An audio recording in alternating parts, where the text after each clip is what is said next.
Alfa Bravo, masuk.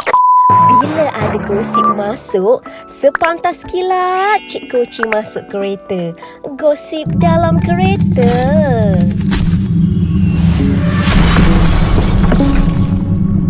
Kedekut like dan share tau. Assalamualaikum dan hola semua. Selamat datang ke Cik Koci Channel. Jom.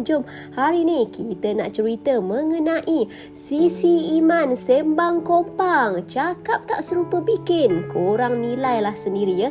Patutlah Mami marah. Sisi Iman buat hal apa ni? Okey, jom kita tengok. Insiden dimarahi juri tetap program reality Family Duo Mas Idayu ketika konsert minggu ke-6 cukup membekas dalam diri penyanyi sensasi Sisi Iman.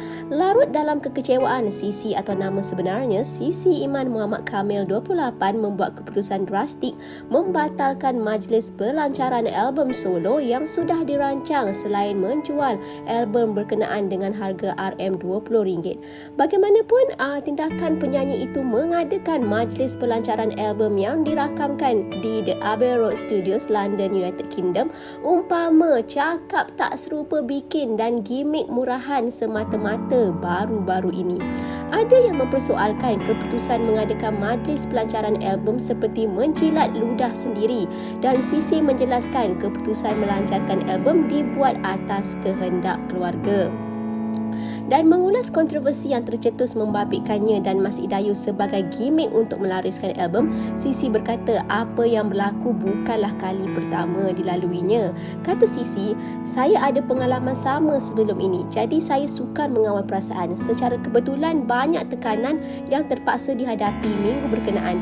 Jika nak kata gimmick, sudah tentu tidak. Tetapi apa yang berlaku ada hikmah. Secara tidak langsung, orang mula tahu mengenai saya. Kalau nak buat gimmick, lebih baik saya menjual album ni dengan harga RM150. Alang-alang orang simpati, baik gunakan kesempatan ini. Jadi tidaklah saya tanggung kerugian, kata Sisi. Ada logiknya juga ya.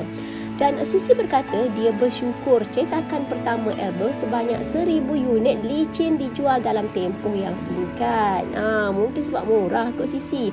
Dan kata Sisi lagi, saya bercadang menambah 1,000 unit lagi, tetapi harganya tak sama, kembali kepada harga asal RM50. Kos pembikinan album menelan belanja ratusan ribu ringgit. Namun saya terlalu terikut emosi ketika membuat keputusan menjual album ini dengan harga murah. Sudah, lain kali jangan ikut emosi tahu Sisi. Keputusan takkan relevan. Okey, dan tambah Sisi lagi, dia buat keputusan tu tanpa berbincang dengan keluarganya. Dan dia berkata memang keluarga menghalang, tapi saya sudah pun beritahu pada halayak mahu menjualnya dengan harga rendah. Jadi keluarga pun tak boleh buat apa-apa. Bagaimanapun, kesedaran mula timbul selepas saya dimarahi rakan artis Syafiq Erwin yang saya sudah kenal lama. Jualan sebelum ini tidak menguntungkan kerana kos pembikinan amat tinggi. Selepas itu barulah saya rasa menyesal menjual album dengan harga RM20. Walaupun mungkin harga RM50 tidak membawa keuntungan besar, tetapi saya anggap ia sudah memadai, jelas Sisi. Terdahulu album Sisi laris selepas 2 jam jualannya dibuka kepada umum. Diterbitkan AG Koko, album itu memuatkan 6 lagu dihasilkan Sisi sendiri. Bak kata orang menyesal kemudian tak berguna Sisi. Lain kali jangan ikut emosi, fikir betul-betul sebelum membuat keputusan. Dari subuh, Cik Koci bagi gosip terbaik semestinya dalam kereta. Terkadang mengejutkan. Sampailah ke malam. Jangan kedekut like dan share tau. #sepantaskilat.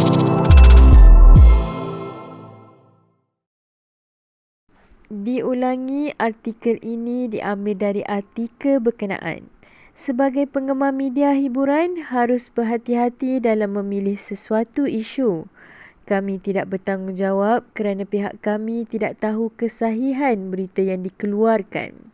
Jangan meletakkan kepercayaan penuh dan membuat spekulasi atas perkara yang kita tidak pasti.